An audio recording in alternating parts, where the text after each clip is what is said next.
In the heart of Albuquerque, New Mexico, a frail man named Ethan Cole sat quietly in the hospital waiting room. The air smelled of antiseptic and fear, a cruel reminder that life could be taken away by a clipboard and a signature. His hands trembled, not from fear, but from the ache spreading through his chest like slow fire. The doctor had already said the words that changed everything: stage 3 cancer. It wasn't just the disease that crushed him, it was what came next. When Ethan asked about treatment, the clinic administrator gave him a cold, rehearsed smile and said, "Sorry, Mr. Cole. Without full insurance, we can't proceed."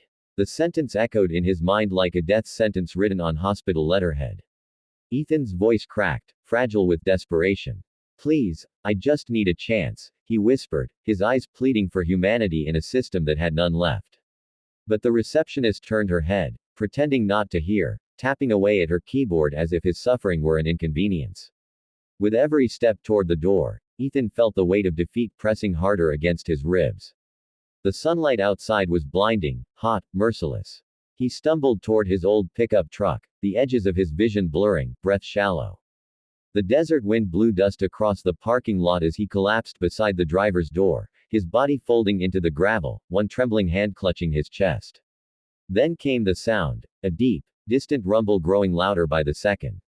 Not thunder. Motorcycles. The roar of a biker gang cut through the silence like a promise of rescue. A group of riders, leather vests gleaming under the sun, pulled up beside the fallen man. Their leader, a tall, broad-shouldered figure with weathered skin and a calm authority, stepped off his Harley. His name was Jake Riker, the president of the Iron Saints Motorcycle Club, men known for their loyalty, not their looks. Jake knelt beside Ethan and asked softly, "You okay, brother?"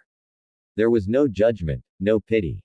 Just concern. Ethan tried to explain through labored breaths, the diagnosis, the rejection, the feeling of being discarded by the world. Jake listened silently, then took off his leather jacket and placed it over Ethan's shoulders. "You're one of us now," he said firmly. "We'll handle this." Within hours, the Iron Saints were on the move. What began as one man's tragedy became a brotherhood's mission. That evening, the quiet streets of Albuquerque shook with the sound of engines as the bikers rolled up to the same clinic, a line of chrome and thunder under the desert moon. People stepped outside to watch, unsure whether to fear or applaud. Jake walked straight through the clinic doors, followed by his crew. No violence. No threats. Just a message. They were there to help one of their own. By morning, word spread across social media. The Iron Saints had started a charity ride for Ethan Cole, raising money for his treatment. Within 24 hours, donations poured in from across the country, truckers, veterans, and strangers who saw themselves in his struggle. Ethan's treatment began soon after, paid in full. The same clinic that had once turned him away now welcomed him back with smiles they never had before. But Ethan didn't hold on to bitterness. He often told the nurses, "Don't hate the system. Just fix it for the next guy." As chemotherapy coursed through his veins, Jake and his brothers visited often, sitting with him through the long nights, sharing stories of the road and hope beyond pain. For the first time in months, Ethan smiled again. He wasn't just a patient anymore, he was part of a family forged not by blood, but by compassion. Yet as the weeks passed and the sun rose again over the red deserts of New Mexico, Ethan felt a strange pull in his heart, as if something unfinished still waited out there in the dust and wind. Life had spared him once, and somewhere beyond the horizon, fate was preparing to test his heart again. 4 days later, Ethan Cole drove along the lonely highways of northern New Mexico, his window rolled down to let in the warm desert wind. The treatment was working, and for the first time in months, his chest no longer burned with pain. The world felt new again, the sky bluer, the air sharper, the silence no longer heavy but peaceful. He drove without destination, letting the road lead him wherever it wished. The desert stretched endlessly, painted gold by the setting sun. Every mile felt like a prayer of gratitude, gratitude for life, for the strangers who had saved him, and for the second chance he'd never thought he'd get. As he rounded a bend, something caught his eye, a small figure near the roadside, motionless against the dusty red earth. At first, he thought it was debris, maybe a blanket blown from a truck. But as he slowed the vehicle and drew closer, his heart began to race. It was a boy, no older than 8, barefoot and wrapped in a torn, dirt-streaked blanket. His skin was pale, lips cracked, eyes half open yet distant. Ethan pulled over, jumped out, and ran to the child, his pulse hammering in his ears. Hey, kid, hey, he whispered, his hands trembling as he touched the boy's shoulder.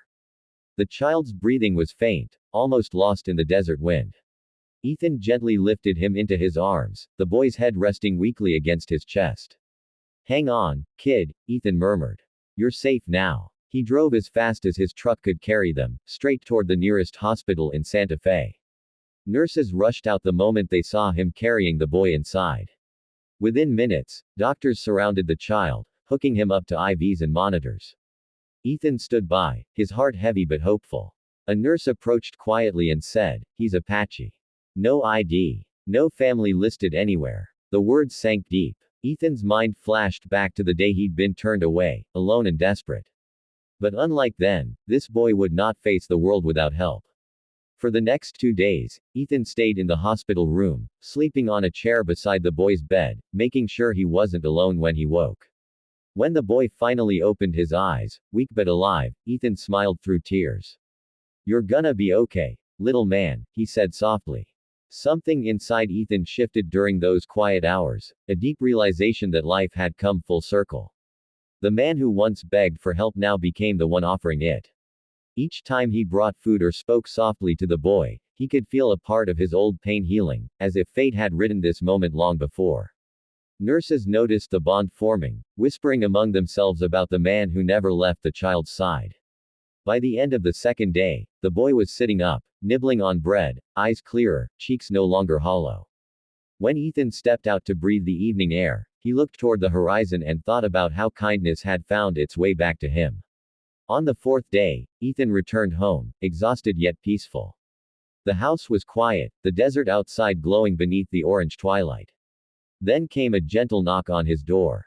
When he opened it, 3 women stood there, Apache women, wrapped in shawls, eyes shining with tears. One stepped forward, her voice trembling. "You found our nephew," she said softly. "We've been searching for him for days. The spirits must have guided you." Ethan's throat tightened as he invited them in. They hugged him, thanking him in their native tongue, their words carrying the weight of generations. For a long moment, no one spoke, the silence said it all. After they left, Ethan stood at his doorway, staring out into the vast desert. The stars had begun to appear, one by one, glittering over the endless sky. He took a deep breath, the air cool and full of meaning. "Maybe kindness always finds its way back, one way or another," he murmured, his voice steady, filled with wonder. The wind carried his words into the open night, and for the first time, Ethan understood that every act of compassion, no matter how small, returns in ways the heart cannot always explain. Once a man left to die, he had become a symbol of hope. Proof that even in the harshest desert, humanity still blooms.